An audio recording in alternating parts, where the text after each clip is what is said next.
कांग्रेस विधायक लक्ष्मण सिंह का बयान सामने आया है। धारा 370 हटने के बाद ही कश्मीर में लगातार इस तरह की घटनाएं सामने आ रही हैं। गोली मारकर हत्याएं की जा रही हैं। पूरे कश्मीर के मसले पर कहा कि सर्वदलीय दल वहां के हालात सामान्य होने पर जाए ताकि आतंकवादियों के मंसूबे को तोड़ा जा सके। राजनीतिक मतभेद हो सकते हैं पर कश्मीर भारत का अभिन्न अंग है, वहाँ इस तरीके से नहीं होना चाहिए। इस पर सभी को साथ खड़े होकर बात करना चाहिए ताकि वहाँ रह रहे कश्मीरी हिंदुओं के साथ हो रहे अत्याचार पर अंकुश लगे। आलाकमान भी इस मसले पर दमदारी से अपनी बात रखे।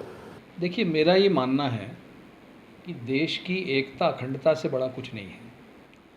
और कश्मीर का जहाँ तक सवाल है, उसमें अगर सबकी राय एक है, और राय एक ही है लगभग, कोई कश्मीर के खिलाफ नहीं है, कश्मीर भारत का अभिन्न अंग है और रहेगा, ये सब मानते हैं।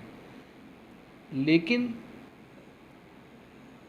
एक राय होकर और एक सर्वदलीय प्रतिनिधि मंडल वहाँ जाए होम मिनिस्ट्री की क्लियरेंस के बाद, तो उसका प्रेशर निश्चित रूप से आतंकवादियों पर पड़ता है।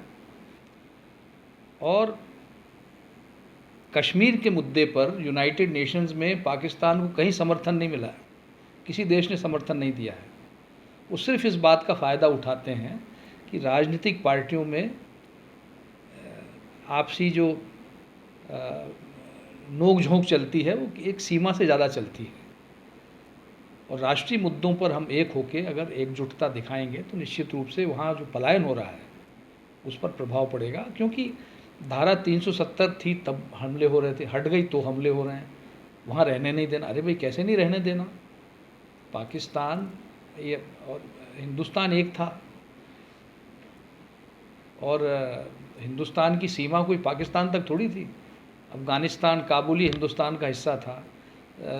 जो मलेशिया, इंडोनेशिया, वहाँ हिंदुस्तान का देश की सीमा थी, पुराने भारत की सीमा थी। तो कश्मीर तो निश्चित रूप से वहाँ, कश्मीर का नाम पड़ा है ऋषि कश्यप से, तो कश्मीर बना। तो वहाँ ऐसे आप हिंदुओं को ऐसे गोली मार मार के भगा रहे हैं, मार रहे हैं, तो ये ऐसे कैसे चलेगा काम। तो सर, आपका मानना ये है कि जो आपकी ही पार्टी के बड़े पदाधिकारी हैं, हाई कमान है, इनको भी संज्ञान लेना चाहिए, इनको भी इस मामले में बोलना चाहिए सर? ये बोलते हैं लेकिन थोड़ा और प्रयास करना पड़ेगा। क्योंकि धारा 370 हटने के बाद भी वहाँ हमले हो रहे हैं।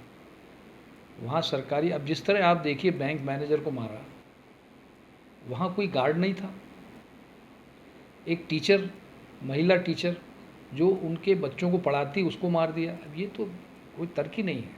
इसलिए वहाँ सभी विपक्षी दलों को मिलकर और ये वहाँ जाकर खड़े रहें और कहें कि नहीं, कश्मीर हमारा है और यहाँ अगर कोई करेगा तो हम, राजनीतिक लड़ाई हमारी बाद में है लेकिन इस मामले में हम सब एक हैं। ये एक बार करें तो सही। लेकिन सर, वहीं गृह मंत्री सेना पे जरूर सवाल उठाएंगे। देखो, नरोत्तम मिश्रा को पहल करना चाहिए। सेना पे जो सवाल उठा रहे हैं वो उठा रहे हैं, वो भुगतेंगे क्यों उठा रहे हैं। उनका भविष्य कोई नहीं है राजनीति में। अगर इस तरह के सवाल उठाएं, कौन वोट देगा उनको। तो उसको उसकी चिंता आप मत करो। आप तो ये गृह मंत्री के नाते आप पहल करिए, केंद्रीय गृह मंत्री से NOC वो अप्रूवल लीजिए और एक प्रतिनिधि मंडल बना के सब पार्टियों का चले वहाँ। इसमें आप पहल करिए, मुख्यमंत्री करे पहल। एक दूसरे पर आरोप प्रत्यारोप से थोड़ी हल होगा। तो सर, एक फोर्स लेकर जाने की जरूरत है इस मतलब कश्मीरी पंडितों को बचाने के लिए? सर, हिंदुओं को, पंडित भी हैं उसमें, बाकी हिंदू भी हैं। वो चुन चुन के हिंदुओं को मार रहे हैं, पंडितों को भगा रहे हैं, मार रहे हैं। पंडितों के अलावा भी वहाँ जो हिंदू हैं उनको मार रहे हैं।